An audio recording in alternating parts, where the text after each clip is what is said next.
ఓం శ్రీ గురుభ్యో నమః. ఓం శ్రీ మహాగణాధిపతయ నమః. అందరికీ నమస్కారం. ఈ వీడియోలో కుంభరాశి వారి గోచార ఫలాలు పరాభవ నామ సంవత్సరంలో ఎలా ఉంటాయో తెలుసుకుందాం. ముందుగా అందరికీ పరాభవ నామ సంవత్సరం ఉగాది శుభాకాంక్షలు. Lakkaraju Muralidhar Rao astro and remedies ఛానల్కు సబ్స్క్రైబ్ చేసుకోండి. ఓం శ్రీ గురుభ్యో నమః. ఓం శ్రీ మహాగణాధిపతయ నమః. అందరికీ నమస్కారం. ఈ వీడియోలో కుంభరాశి వారి గోచార ఫలాలు పరాభవ నామ సంవత్సరంలో 2026-27 ఎలా ఉంటాయో తెలుసుకుందాం. ముందుగా అందరికీ ఉగాది పరాభవ నామ సంవత్సర శుభాకాంక్షలు. ముఖ్యంగా ఇక్కడ గోచార ఫలానికి కొంత వివరణ ఇస్తున్నాను. ఈ గోచార ఫలాలు స్థూలంగా ఉంటాయి. అవి కూడా 20% మాత్రమే ఫలితాలు ఇస్తాయి. దానికి కారణం ఏంటంటే ఈ గోచార ఫలాలు దీర్ఘకాలిక గ్రహాలైన శని, గురు, రాహు, కేతువుల మీద ఆధారపడి మాత్రమే విశ్లేషించడం జరుగుతుంది. అయితే ఈ గ్రహాలు మీ వ్యక్తిగత జాతకాల్లో చాలా బలంగా ఉంటే ఉచ్చక్షేత్రం కానీ, మిత్రక్షేత్రంలో కానీ, స్వక్షేత్రంలో కానీ, కేంద్ర కోణాల్లో కానీ ఉంటే, దిగ్బలం చెంది ఉంటే, మరియు వాటి యొక్క దశలు ఈ సంవత్సరం రాకపోతే మీకు ఎలాంటి ప్రభావం ఈ గోచార ఫలాలు చెప్పినవి మీ జీవితంలో జరగడానికి అవకాశం లేదు. అలాగే ఏవైతే ఈ శని, గురు, రాహుకేతువులు దీర్ఘకాలిక గ్రహాలు బలహీనంగా ఉంటే మీ జాతకంలో వాటి దశలు ఇంకా వస్తే ఈ సంవత్సరము మీకు ఈ గోచార ఫలాలు 20% కాదు 80% కూడా పనిచేసే అవకాశాలు ఎక్కువగా ఉంటాయి.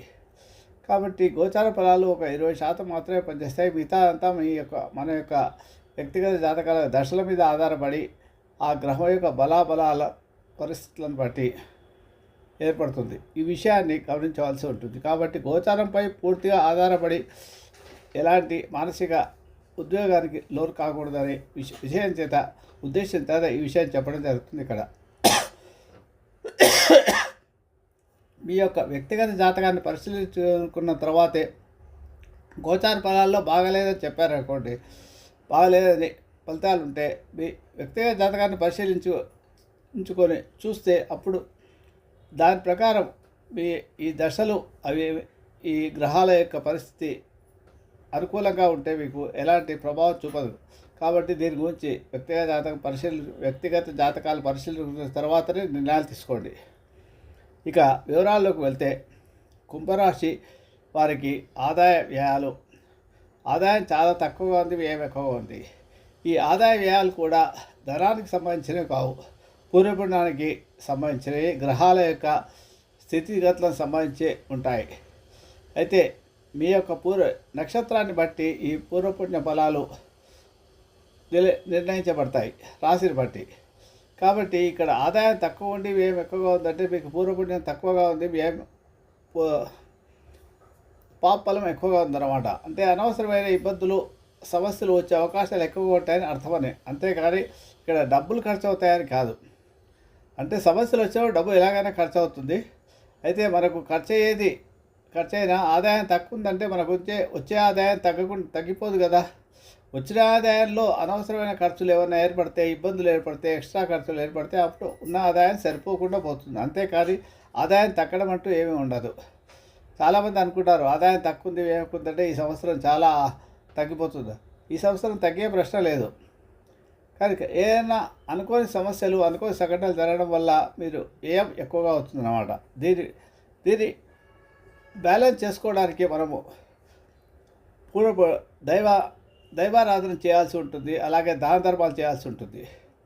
మనం ప్రకృతికి ఒకటి ఇస్తే ప్రకృతి మనకు 10 ఇస్తుంది. ఒక విత్తనాన్ని నాటడం వల్ల ఆ చెట్టు మనకి ఎన్ని రకాల ఫలితాలు ఇస్తాయో మనందరికీ తెలిసిన విషయమే. కాబట్టి మనము ఎవరికైనా అవసరం ఉండే వాళ్ళకి మనం తాహతు కొద్దీ, మన శక్తి కొద్దీ సహాయం చేస్తే ఆ సహాయం ఇంకో రూపంలో మనకు అందుతుంది. ఆ విషయాన్ని మర్చిపోకూడదు. కాబట్టి మీరు ముఖ్యంగా మీ అప్పుల బాధ కలగకుండా ఉండాలంటే, పుణ్యాన్ని పెంచుకోవాలంటే ముఖ్యంగా దాన ధర్మాలు చేయాల్సి ఉంటుంది, దైవారాధన చేయాల్సి ఉంటుంది. ఇలా చేయడం వల్ల ఈ యొక్క వ్యయస్థితిని మీకు తగలకుండా, మీకు రాకుండా పుణ్యఫలాన్ని పెంచుకోవడం వల్ల అప్పులు చేయాల్సిన పరిస్థితి లేకుండా ఉంటుంది. ఇది గమనించాల్సిన విషయం ఇక్కడ. ఇక రాజపూజ అవమానాలకు వస్తే ఇవి కూడా మనిషి యొక్క సంఘంలో గౌరవ ప్రతిష్టలు, అవమానాలకు సంబంధించి, అంటే మన కీర్తి ఈ సంవత్సరం కీర్తి బాగుంటుందా అపకీర్తి ఉంటుందా అనే విషయానికి. ఇక్కడ రాజభుజ 4, అవమానం 2 ఉంది. అంటే కీర్తి ప్రశ్నలు బాగానే ఉంటాయి, అవమానం తక్కువ ఉంటుంది. కానీ కీర్తి ప్రశ్నలు ఎక్కువగా ఉన్నప్పుడు ఏమవుతుంది, మనిషి మీద నరదృష్టి ఎక్కువగా ఉంటుంది. అందరి చూపులు మీపైనే ఉంటాయి. ఇతను ఎంత బాగా బతికాడు, ఇతను ఎంత మంచి పరిస్థితిలో ఉన్నాడు, ఎన్ని రకాల ఇతనికి అనుకూల పరిస్థితి ఉంది అనే దృష్టికి పడుతుంది. ఒక ఇల్లు కట్టుకున్నాడు అనుకోండి, ఎంత మంచి ఇల్లు కట్టుకున్నాడు, ఎంత డబ్బులు ఉన్నాయో అని అనిపిస్తుంటుంది. ఆ దృష్టి పడడం చేత మనకు జరిగే మంచి జరగకుండా చెడు జరిగే అవకాశాలు ఉంటాయి. కాబట్టి ఈ చెడు జరగకుండా ఉండాలంటే మనము బాహ్యంగా ఎలాంటి పనులు చేయకూడదు. మన వ్యవహారాలు గుట్టుగా ఉంచుకోవాలి. చాలా మౌనంగా ఉండడం మంచిది. చెడ్డ స్నేహాలకు దూరంగా ఉండాలి. ఎక్కువగా చర్చలు చేయకూడదు. మనకి ఇంటికి సంబంధించిన విషయాలు కానీ, భార్యకు పిల్లలకు సంబంధించిన విషయాలు కానీ, ఇతరులతో ఎంత సన్నిహితుడైనా కూడా అవసరం ఉన్నంత వరకే మాట్లాడాలి. అలాగే ఇతరుల విషయాల్లో కూడా మనం జోక్యం చేసుకోకూడదు. అలా జోక్యం చేసుకోవడం వల్ల మనకు అవతలి వాళ్ళ నుంచి ఏదైనా ఇబ్బంది పడి మిమ్మల్ని అవమానించే పరిస్థితులు ఏర్పడే అవసరం ఉంటుంది. అనవసరమైన సలహాలు కూడా ఇవ్వకూడదు. వివాదాస్పదమైన చర్చల్లో మీరు పాల్గొకుండా ఉంటే మంచిది. ఇవన్నీ సూచనలే. జ్యోతిష్యం అనేది సూచన మాత్రమే. జ్యోతిష్యం ఎలాంటిదంటే రోడ్ మ్యాప్ లాంటిది. మీ యొక్క గూగుల్ మ్యాప్ ఎలా చూపిస్తుందో అలాగా చూపిస్తుంది. మీరు వెళ్ళే దారిలో రోడ్డు బాగుందా, ట్రాఫిక్ ఎక్కువగా ఉందా అనే విషయాన్ని తెలపడం కొరకే ఇది ఉంటుంది. అయితే మనం చీకట్లో వెళ్ళేటప్పుడు టార్చ్ లైట్ పట్టుకుని వెళ్తే ఎలా ఉంటుందో, టార్చ్ లైట్ లేకుండా వెళ్తే ఎలా ఉంటుందో అనే విషయము మనకే అర్థమవుతుంది కదా. అలాగే మనం వెళ్ళే దారిలో మనకు ఎలాంటి ఇబ్బందులు ఉన్నాయనేది గూగుల్ మ్యాప్ తెలుపుతుంది. అలాగే జీవితంలో ఈ సంవత్సరం రాబోయే కాలం మనకు గడ్డు రోజులుగా ఉందా, మంచి రోజులుగా ఉందా అనే విషయాన్ని జ్యోతిషం తెలుపుతుంది. కాబట్టి సూచిక మాత్రమే. దాన్ని బట్టి మనం దానికి తగ్గట్టుగా మనం ప్రిపేర్ అయి ఉండాలి. అలా కాకుండా మనం ఇప్పుడు రోడ్డు మీద ట్రాఫిక్ ఎక్కువ ఉందని చెప్పి అదే రోడ్లో వెళ్తే మనకు ఏమవుతుంది, లేట్ అయిపోతుంది. అక్కడే ఉండి మనం సమయానికి చేరుకోవాల్సిన గమ్యాన్ని చేరుకోలేము. కాబట్టి ఆ దారి కాకుండా వేరే దారిలో వెళ్ళడానికి ప్రయత్నించాలి. వర్షం పడుతున్నప్పుడు గొడుగు పట్టుకొని వెళ్తే ఎలా ఉంటుందో, గొడుగు పట్టుకోకుండా వెళ్తే ఎలా ఉంటుందో, వర్షం పడుతుందని తెలిసినప్పుడు గొడుగు తీసుకొని వెళ్ళాల్సిందే కదా. అలాగే రోడ్డు బాగాలేదన్నప్పుడు ముళ్ళ కంచెలో ఉండే రోడ్లో వెళ్తున్నప్పుడు చెప్పులు వేసుకొని వెళ్ళాల్సిందే కదా. చెప్పులు లేకుండా వెళ్తే ప్రమాదం కదా. ఇవన్నీ సూచించేదే జ్యోతిషం. ఇకపోతే వివరాలకు వెళ్తే, గురువు ఉగాది నుండి 1 జూన్ 2026 వరకు 5వ స్థానమైన పంచమ స్థానంలో శుభుడైనందున వృత్తి ఉద్యోగాల్లో కోరుకున్న అభివృద్ధి ఉంటుంది. పోయిన సంవత్సరం కూడా మీకు గురుబలం ఉంది, ఈ సంవత్సరం కూడా గురుబలం ఉంటుంది. ఆకస్మిక 1 జూన్ వరకు ఆకస్మిక ధనలాభాలు ఉంటాయి. కుటుంబ సౌఖ్యం ఉంటుంది, సంపూర్ణంగా నడుస్తుంది. గౌరవ మర్యాదలు పెరుగుతాయి. పిల్లలు సంతోషంగా కలిగించే కార్యక్రమాలు చేస్తారు. సంతానం ఉన్నత విద్య చదువుకోవడానికి అవకాశాలు ఉంటున్నాయి. మంచి మార్కులతో వాళ్ళు విద్యలో రాణిస్తారు. ఎవరైనా ఉద్యోగ ప్రయత్నాలు సంతానం చేస్తుంటే వారికి ఉద్యోగాలు వచ్చే అవకాశాలు కూడా ఉంటాయి. శుభకార్యాలు గృహంలో చేస్తారు, సులభంగా చేయగలుగుతారు కూడా.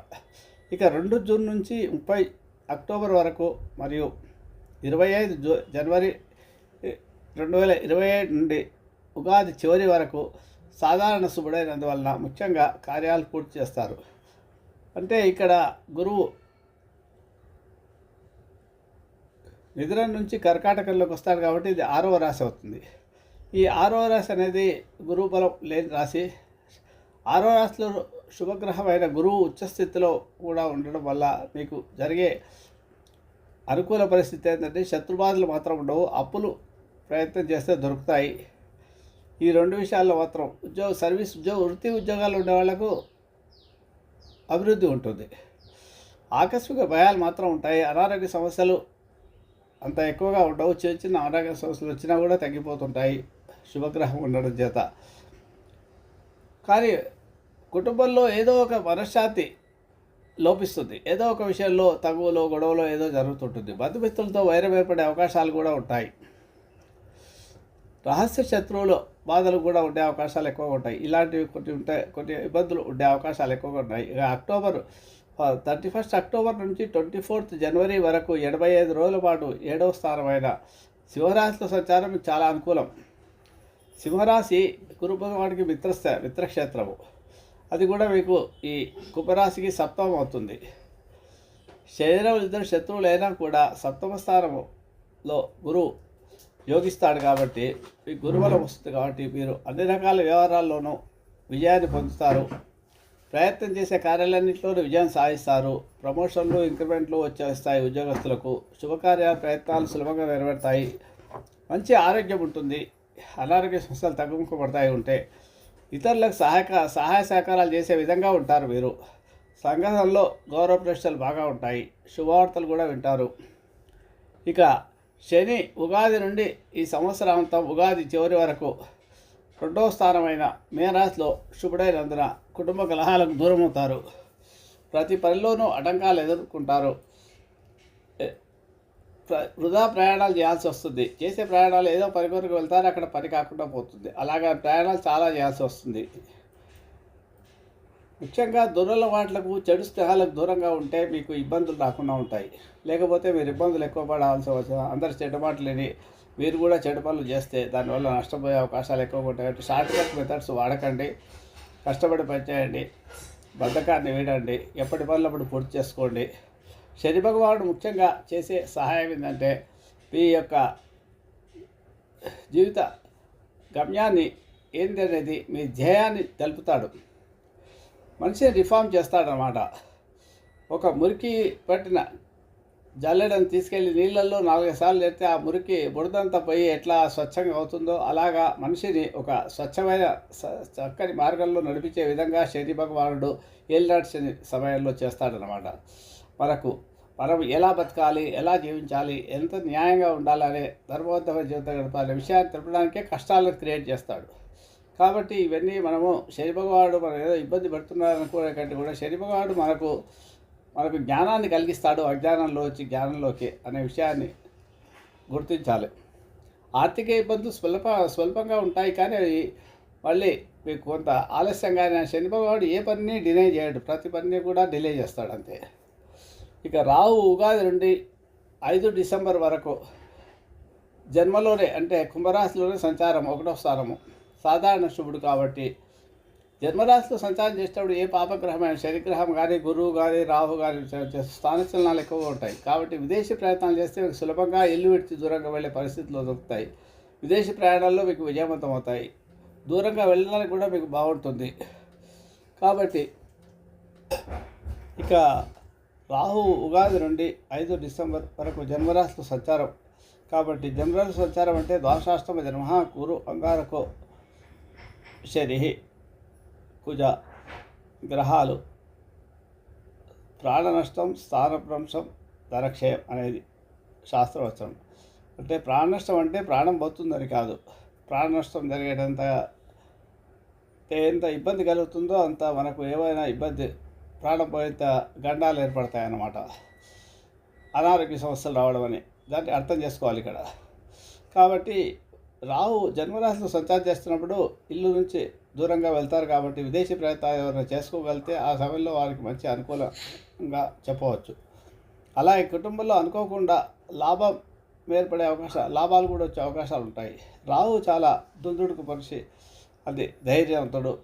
కాబట్టి రాహు చాలా photography, mobile, technology, stock market, mutual funds, ఇలాంటివన్నీ, సినీ ఫీల్డ్, ఇలాంటి వాటికన్నిటికీ కూడా కారకుడు అవుతాడు. కాబట్టి అనుకోకుండా కొన్ని మార్పులు జరిగే అవకాశాలు, ఏదో ఒక రకంగా లాభం మీకు జరిగే అవకాశం ఉంటుంది.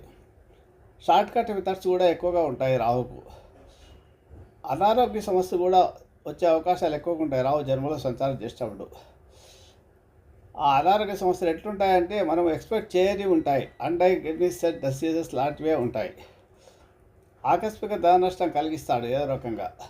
మనం తొందరపడి ఎక్కడ ఇన్వెస్ట్మెంట్ చేస్తే వాళ్ళు నష్టపోయే అవకాశం కూడా చాలా జాగ్రత్తగా ఆలోచించి చేసుకోవడం మంచిది. కొత్త ముఖ్యమైన వ్యక్తుల కలవడం వల్ల ఆర్థిక సహాయం లభిస్తుంది ఇటువంటి సమయంలో మీకు. కాబట్టి ఏ విషయాన్ని అయినా కూడా తొందరపడి నిర్ణయాలు తీసుకోకూడదు జన్మరాశిలో రాహు సంచారం చేస్తున్నప్పుడు. ఇక ఈ రాహు 6 డిసెంబర్ నుంచి ఉగాది చివరి వరకు కూడా 12వ స్థానమైన మకరంలో సంచారం అక్కడ కూడా అశుభత్వమే ఉంటుంది. ఆకస్మిక ధన నష్టము, ఇన్వెస్ట్మెంట్ చేస్తే అది మన చేతికి రాకుండా పోవడం, ఇన్వెస్ట్ చేసేసి దాంట్లో మనం ఎక్స్పెక్ట్ చేసిన లాభాలు రావు, హాస్పిటలైజేషన్ కావడము, కొన్ని ముఖ్యమైన కార్యాలు వాయిదా వేసుకుంటేనే మంచిది. కొత్త పనులు రావు వ్యయంలో ఉన్నప్పుడు. అనారోగ్య బాధలు ఉంటాయి, హాస్పిటలైజేషన్ అయ్యే అవకాశాలు ఉంటాయి. కాబట్టి ఆరోగ్య విషయంలో జాగ్రత్తగా ముందే మీరు ప్రిపేర్ అయి ఉంటే మంచిది. షుగర్ ఉంది, ఫ్రీక్వెంట్గా చెకప్ చేసుకుంటూ, బీపీ ఉంది చెక్ చేసుకుంటూ ఉండడం. అంతే. ఏదైనా సమస్యలు ఉంటే ఆ సమస్యలకు తగ్గట్టుగానే మీరు డాక్టర్ దగ్గర కన్సల్టేషన్ చేసి ట్రీట్మెంట్ తీసుకుంటూ అడ్వాన్స్గా ఇబ్బంది పడకుండా ఉంటారు ట్రీట్మెంట్ తీసుకుంటే. స్థానచలనాలకు సూచనలు కూడా ఉంటాయి. అలాగే సన్నిహితులతో విరోధం ఏర్పడే అవకాశాలు కూడా ఉంటాయి. ఈ ఒకటో జన్మలో అయినా, 12లో అయినా, 2లో అయినా కూడా ఇలాంటివి ఫలితాలే ఉంటాయి. స్థానచలనము, అనారోగ్య సమస్యలు, ధన నష్టము, ధన వ్యయం, ఇవి 3 ఉండే అవకాశాలు ఎక్కువగా ఉంటాయి. ఇకపోతే కేతువు ఉగాది నుండి 5 డిసెంబర్ వరకు శివరాశిలోనే ఉంటాడు. 5 డిసెంబర్ తర్వాత కర్కాటకంలోకి వస్తాడు. అక్కడ షష్టం అవుతుంది. ఇక్కడ శుభుడు కావడం వల్ల అనారోగ్య బాధలు కొంత వచ్చినా కూడా తగ్గిముఖం పట్టే అవకాశం ఉంటాయి. ఈ సమయంలో ఏ పని ప్రారంభించా కష్టం మీద పూర్తి చేస్తారు. భార్యాభర్త జీవిత భాగస్వామి యొక్క ఆరోగ్య పరిస్థితి విషయంలో కూడా కొంత జాగ్రత్త పడాల్సిన అవసరం ఉంటుంది. మీకు వ్యాపార భాగస్వాముల వల్ల కూడా ఇబ్బందులు కలిగే అవకాశం ఉంటాయి. కాబట్టి ట్రస్టెడ్ భాగస్వాములు అయితేనే మీరు నమ్మండి, లేకపోతే ఎవరిని నమ్మకుండా వాళ్ళని జాగ్రత్తగా మానిటర్ చేసుకుంటే మీకు నష్టం జరగకుండా ఉంటుంది. వ్యాపార భాగస్వాముల వల్ల ఆత్మీయులు సహాయ సహకారాలకై చూస్తారు, కానీ అంత తొందరగా లభించదు. ముఖ్యంగా సప్తమంలో కేతువు ఉన్నప్పుడు తీర్థయాత్రలు కూడా చేసే అవకాశాలు ఎక్కువగా ఉంటాయి. దైవ ప్రార్థనలు, దైవ చింతన, ఏకాంతంగా ఐసోలేటెడ్గా ఉండడం, ఇలాంటివన్నీ కూడా జరిగే అవకాశాలు ఉంటాయి. ఇక 6 డిసెంబర్ నుంచి కర్కాటకంలో శుభత్వాన్ని పొంది ఉంటాడు. కాబట్టి శుభకార్యాల ప్రయత్నాలు చేస్తే నెరవేరుతాయి. లైక్ చేయండి, షేర్ చేయండి. ఈ వీడియో కింద ఉన్న బెల్ ఐకాన్ను క్లిక్ చేయడం ద్వారా నా ఛానల్ను సబ్స్క్రైబ్ చేసుకోండి. దీనివల్ల మీకు నా వీడియోలు అందుబాటులో ఉంటాయి. Thank you. మీ అమ్మాయి పెళ్లి చేయాలనుకుంటున్నారు, చాలా కాలం సంబంధాలు చూస్తుంటారు. ఆ సంబంధాలు ఎవరో మీకు తెలిసిన బంధువుల ద్వారా తెలిసి సెటిల్ అయిపోతుంది. లేదంటే మీ అబ్బాయి ఏదో విదేశాలకు ఎక్కడో వెళ్ళి చదువుకోవాలనుకుంటాడు. ఆ కాలేజీలో ఏ కాలేజీలో చేర్చాలనే ఆలోచన లేకుండా ఆలోచనతో ఉంటారు. అలాంటప్పుడు మీ బంధువులు ఎవరో సహాయం చేసి ఫలానా కాలేజీ బాగుంది చేర్పించేసి, నాకు తెలిసే వాళ్ళు ఉన్నారు, అక్కడ తక్కువ డొనేషన్తో మీకు సీట్ దొరుకుతుంది, లేదా తక్కువ ఖర్చుతో దొరుకుతుంది, లేదా చాలా బాగుంటుంది కాలేజీ, ఇట్లా రకంగా ఏదో రకమైన సహాయం లభిస్తుంది మీకు ఇతరుల ద్వారా. అలాగే విదేశీ ప్రయత్నాలు కూడా ఫలిస్తాయి. ధన లాభాలు కూడా ఉంటాయి దీనివల్ల. అంటే డబ్బు ఖర్చు కాకుండా మిగిలిపోతే కూడా ధన లాభం కిందనే లెక్క ఉన్న డబ్బులు. అన్ని విషయాల్లోనూ మీరు సుఖ సంతోషాలతో ఉంటారు, విజయాన్ని సాధించగలుగుతారు.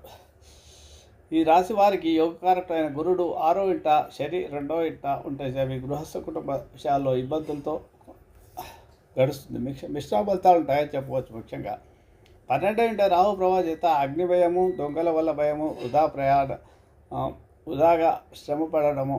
అంటే ఒక పని కొరకు పసాలు తిరుగుతారు, అది అవుతుందనే ఆశతో, కానీ అది కాకుండా పోతుంది. దానివల్ల నష్టము, కష్టాలు, ఆర్థికంగా ఇబ్బందులు, వ్యర్థ ప్రయాణాలు ఉంటాయి. కాబట్టి దైవధ్యానం చేయండి. భగవంతుని నామజపం చేస్తే మీకు ఇబ్బందులు చాలా వస్తాయి, మానసిక ప్రశాంతత కూడా వస్తుంది. ముఖ్యంగా గణపతి కుబేరుని దీపారాధన చేయండి. రోజు ఓం గం ఐం గణపతి అయిన మంత్రాన్ని 27 సార్లు జపం చేసుకోండి.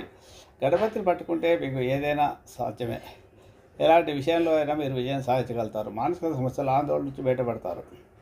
ఈ సంవత్సరం ఉద్యోగులకు అనుకూలమైన కాలమే. ప్రమోషన్లతో కూడా బదిలీలు ఉంటాయి. శ్రమకు తగ్గ ఫలితం లభిస్తుంది.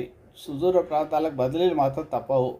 అపనిందలు పడే అవకాశం ఉంటాయి. కాబట్టి అనవసరంగా నోరు పారేసుకోవడము కాకుండా అవసరమైన వాటిలో తప్ప వేరే విషయాల్లో మీరు చర్చలకు వెళ్ళకూడదు, సలహాలు ఇవ్వకూడదు.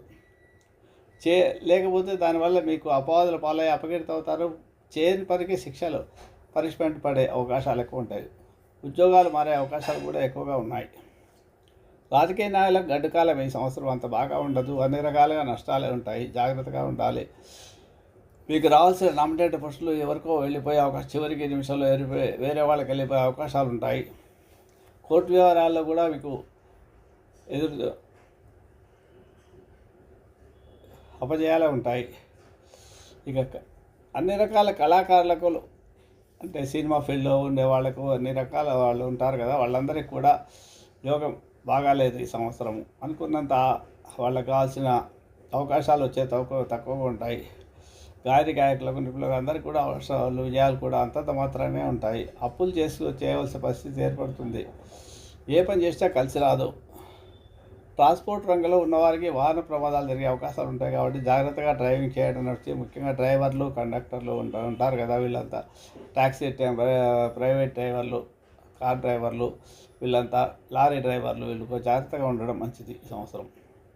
వ్యాపారస్తులకు పర్వాలేదుగా ఉంటుంది. అన్ని రకాల వ్యాపారాలు కొంతకాలం బాగుంది, కొంతకాలం బాగాలేదు. గురుబలం కొంత 2 జూన్ వరకు ఉంది. తర్వాత నవంబర్ నుంచి 85 రోజుల గురుబలం ఉంది. అందువల్ల మిశ్రమ ఫలితాలే ఉంటాయి మీకు. వెండి బంగారు వ్యాపారస్తులకు ఎక్కువగా నష్టాలు జరిగే అవకాశాలు ఎక్కువగా ఉంటాయి. రియల్ ఎస్టేట్ వ్యాపారులకు మంచి లాభాలు ఉంటాయి. సరుకులు 2 లాభాలు వస్తాయి. కాంట్రాక్టులు చేయవారికి ఇబ్బందులు తప్పవు. కొత్త పనులు రావు. చేసిన బిల్లులకు సమయానికి బిల్లులు అందక ఇబ్బంది పడతారు. జాయింట్ భాగస్వామ్య వ్యాపారులు చెప్పాను కదా, మోసపోయే అవకాశం ఉంటుంది. విడిపోయే అవకాశాలు ఎక్కువగా ఉంటాయి కాబట్టి జాగ్రత్తగా ఉండడం మంచిది. షేర్ మార్కెట్లో ఉన్నవారు బాగా నష్టపోతారు. విద్యార్థులకు చాలా వరకు బాగుంటుంది. గురుబలం ఉన్న సమయాల్లో కష్టపడితే, గురుబలం లేని సమయంలో కష్టపడితే మంచి మార్కులతో పాస్ అవుతారు. కాంపిటేటివ్ ఎగ్జామ్స్లలో, ఎంట్రన్స్ ఎగ్జామ్లో మంచి సీట్లు పొందగలుగుతారు. విదేశాల్లో చదువుకోవడానికి ప్రయత్నిస్తే ఆ కోరికలు నెరవేరుతాయి. వీరికి క్రీడాకారులకు కూడా బాగుంది. వ్యవసాయదారులకు సుమారుగా ఈ సంవత్సరం బాగానే ఉందని చెప్పవచ్చు. గురుబలం చాలా వరకు ఉంది కాబట్టి కమర్షియల్ క్రాఫ్ట్ చేసే వాళ్లకు చేపలు, రొయ్యలు, చెరువులు, పౌల్ట్రీ ఇలాంటి వాళ్ళందరికీ కూడా బాగుంటుంది. వివాహ శుభకార్యాలు, కుటుంబంలో శుభకార్యాలు చేస్తారు. వాళ్ళకు ఎక్స్పెక్ట్ చేసిన ఆదాయం వస్తుంది. ఎవరైతే వివాహ ప్రయత్నాలు చేయాలని ప్రయత్నిస్తారో వాళ్ళకి గురుబలం ఉన్న కాలంలో ప్రయత్నం చేస్తే తప్పకుండా కళ్యాణ ప్రాప్తి కలుగుతుంది. ఆడవారికైనా, అమ్మాయిలకైనా, అబ్బాయిలకైనా కూడా. మొత్తం మీద ఈ రాశి వారికి 1 జూన్ వరకు పరిస్థితులు అనుకూలము. తదుపరి ఊహించని సమస్యలు, జీవితంలో మర్చిపోలేని సంఘటనలు. తిరిగి 1 నవంబర్ నుంచి జనవరి 27 వరకు, 24 వరకు మీకు బాగుంటుంది. మీ శక్తి సామర్థ్యాలు మిమ్మల్ని రక్షించలేవు. దైవాన్ని ఆరాధించండి, శరణాగతి కోరండి, మౌనంగా ఉండండి. గణపతికి దీప ఆరాధన తప్పకుండా చేయండి. దక్షిణామూర్తి స్తోత్ర పారాయణ చేసుకోండి. శని ఏలినాటి శని ప్రభావం 2వ దశ నడుస్తుంది కాబట్టి మీకు కొంత ప్రతిభలోనూ కొంత విధానం. గురుబలం ఉన్న సమయంలో కొంత ఇబ్బందులు కూడా గడిచిన తర్వాత కర్కాటకంలోకి గురువు వచ్చినప్పుడు కొంత ఇబ్బందులు వచ్చే అవకాశాలు ఎక్కువగా ఉంటాయి. అయినా కూడా శనిపై గురువు యొక్క దృష్టి ఉండడం చేత కొంతవరకు ఇబ్బందుల నుంచి బయటపడే అవకాశాలు ఎక్కువగా ఉంటాయి కాబట్టి దక్షిణామూర్తి స్తోత్ర పారాయణం చేయండి. అలాగే మృత్యుంజయ మహామంత్రాన్ని, డబ్బుకి ఇబ్బందిగా ఉండేవాళ్ళు ముఖ్యంగా మృత్యుంజయ మహామంత్రాన్ని ప్రతిరోజు జపం చేసుకోండి. పౌర్ణమి రోజు 9:15 నుంచి 10:15 వరకు లక్ష్మీదేవి రావి చెట్టుపై ఉంటుంది. ఆ సమయంలో కనుక మీరు వీలైతే రావి చెట్టు ఉండే దేవాలయాలకు వెళ్ళి ఆ రావి చెట్టు మొదట్లో ఒక రాగి చెంపుతో నీళ్లు పోసి నెయ్యితో దీపారాధన చేసి ఏదైనా తీపి పదార్థాన్ని ప్రసాదంగా సమర్పించి 16 ప్రశ్నలు చేయండి. చేసి ఓం మహాదేవేచ విష్ణువే విష్ణుపత్ని చ దేవి తన్నో లక్ష్మి ప్రచోదయాత్ అనే స్తోత్రం లక్ష్మీ గాయత్రి చేస్తూ 16 సార్లు ప్రదక్షిణాలు చేయండి. ఆ తర్వాత తీపి పదార్థాన్ని గుళ్ళో భక్తులకు పంచిపెట్టండి. గుడి ఆవరణలో కూర్చొని మృత్యుంజయ మంత్రాన్ని వీలైతే 108 లేకపోతే కలిసి 27 సార్లు అయినా జపం చేయండి. దీనివల్ల మీకు లిక్విడ్ కాస్ట్లో ఇబ్బంది రాకుండా ఉంటాయి. మీకు ఎంత ఆస్తులు ఉన్నా, కోట్లు ఉన్నా కూడా సమయానికి డబ్బు అందకపోవడం అనేది చాలా విచారకరమైన విషయం ఎవరికైనా కూడా. కాబట్టి లిక్విడ్ క్యాష్ అందుబాటులోకి రావడానికి ఈ ప్రక్రియ చాలా అద్భుతంగా పనిచేస్తుంది. నమ్మకంతో భక్తితో చేసి చూడండి. తప్పకుండా మీకు ప్రతిరోజు కూడా మృత్యుంజయ మంత్రం జపం చేసుకుంటే కూడా మంచిదే. దానివల్ల కూడా మీకు ఉత్తరాలు ఉంటాయి. శుక్రాచార్యుడు ఎంత మృత్యుంజయ విద్య ఉంది కాబట్టి ఆయన ఎంతటి ప్రాణపోయిన వారిని బతికించే శక్తి ఉంది కాబట్టి మృత్యుంజయ మంత్రానికి అంత శక్తి ఉంది కాబట్టి మీరు ఈ మృత్యుంజయ మంత్రం జపం చేసుకుంటే లిక్విడ్ మనకు సమయానికి డబ్బులు అందుకపోతే ప్రాణపోయినంత పని అవుతుంది కదా. అలాంటప్పుడు ఈ జపం చేసుకుంటే సమయానికి ఏదో రకంగా మనకు లిక్విడ్ క్యాష్ చేతికి అందుబాటులోకి వస్తుంది. సమయానికి మా డబ్బు అందితే అంతకంటే ఎక్కువ సంతోషంగా ఉంటుంది జీవితంలో. కాబట్టి ఇవన్నీ ఈ రెమెడీని అందరూ పాటించి చెప్పిన సలహాలను, సంప్రదింపులను మీరు పాటిస్తూ మీ విషయంలో జాగ్రత్తగా ఉండడానికి ప్రయత్నించండి. శని రాహు జపము హోమము రుద్రాభిషేకము శని రాహు జపము దుర్గా సప్తలోకి పారాయణ చేస్తున్నా కూడా రాహు యొక్క ఇబ్బందుల నుంచి బయటపడతారు. తొందరపడి ఇన్వెస్ట్మెంట్ చేయడము, స్టాక్ మార్కెట్లో ఇన్వెస్ట్ చేయడము, మ్యూచువల్ ఫండ్లో ఇన్వెస్ట్ చేసేటప్పుడు ఆలోచించి 1-2 సార్లు ఆలోచించేయండి. ప్లాట్లు కొనేటప్పుడు కూడా మీరు ఆలోచించి ప్లాట్లు ఇల్లు కొనేటప్పుడు పేపర్లను జాగ్రత్తగా పరిశీలించి చూసుకొని ఖరీదు చేయండి. దానివల్ల మీకు ఇబ్బందులు రాకుండా ఉంటాయి. కొనకపోయినా పర్వాలేదు, కానీ అనవసరంగా దాంట్లో ఇన్వాల్వ్ అయ్యి ఇబ్బందులు పడే కంటే ఏ పని చేయకుండా మౌనంగా ఉండడమే మంచిది. శుభమస్తు. మీకు నా వీడియో కనుక నచ్చితే లైక్ చేయండి, షేర్ చేయండి. ఈ వీడియో కింద ఉన్న బెల్ ఐకాన్ను క్లిక్ చేయడం ద్వారా నా ఛానల్ను సబ్స్క్రైబ్ చేసుకోండి. దీనివల్ల మీకు నా వీడియోలు అందుబాటులో ఉంటాయి. Thank you.